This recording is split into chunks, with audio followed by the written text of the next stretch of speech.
فریضة من الله دا حسی چی دی دا مقرری دی دا خدای دا جانبنا دا فرض دی دا اللہ دا جانبنا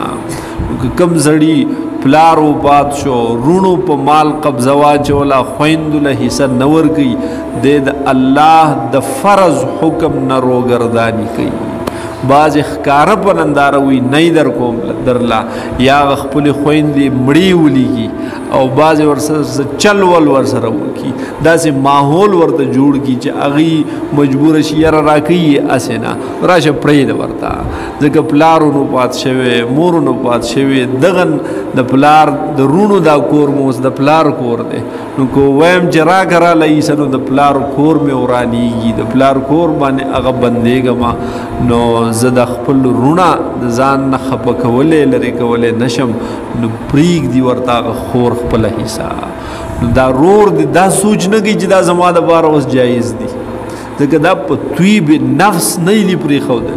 بلکې دا تا مجبوره کړي تا ورته د ماحول جوړ کړي دا سي دی هغه پریشانه کړي دا چې دا پریشانای د وجې نه درته حصہ پری خو دی دا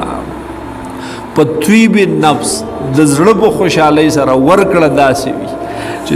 څومره پیسې د دې کېږي ټولې جدا کا او ورته کېده په جولۍ کې چې زما خورې دا حصه ستا رسیدا واخله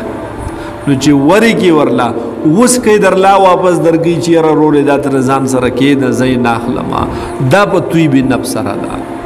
او چې چا حصې نه ورکړي داسې تجربه دې وکړي که روپۍ ولته م واپس ورکړه یو روپۍ بول دیم دا خور ورنه کی ځکه دا د دې په روغ زړه نه دی اغستې یا زمکه ده مثلا نو زمکه لاړ شه پټوار پسې او بالکل ګوته ورته ولګوه دا زمکه د دې په نوم کا ورته ووایه چې دوره دوره حصه ستا په شریعت کې زما سره رسېدله لا مې ستا په نوم کړه اوس که هغه وایي چې یاره رورې زه یې نالم واپس یې واپس زما د نوم نه بدله که خپل نوم ته دا په طیب نفس سره ده اوس دی دله د زړه په خوشحالۍ درکړه دا ستا دپاره جایز او حلاله ده خو که داسې نه وي بانې مانې دې ورته جوړې کړي څه چال دې ورته جال دې ورته ورخور کړی او بیا یې درته پرېږدي نو داسې جایز نه وي لا تدرون ایهم اقرب لکم نفعا فریضة من الله دا فرض دی د جانب د الله نا ان الله کان علیما حکیما بیشک اللہ تعالی دے علم والا و حکمت والا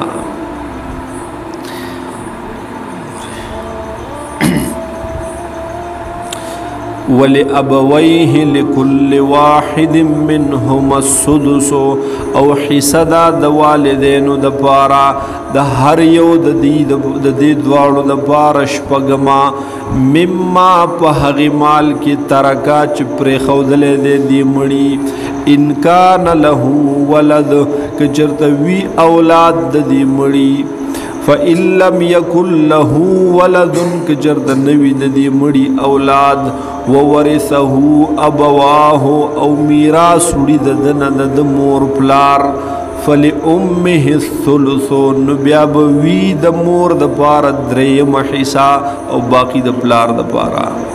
فَإِن كَانَ لَهُ إِخْوَةٌ كَجَرْدَ وي د دې مړي د پاره رونه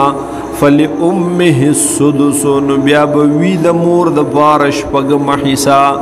من بعد وصیت وروستو د وصیتنا یوصي بها چې وصیت کړی دی مړي په هغې سره او دین او وروستو د قرض ورکولو آباؤکم و ابناؤکم پلاران ستاسو زامن ستاسو لا تدرون حس علم نشت تاسو تا پت نشت تاسو دا ایهم اقرب لکم چې کم یو نزدې دی تاسو ته نفعا په اعتبار د نفع سره په اعتبار د پیدې رسولو سره فریضة من الله دا حصی فرض دی د جانب د الله نا ان الله کان علیما حکیما بیشک اللہ تعالی علم والد و حکمت والد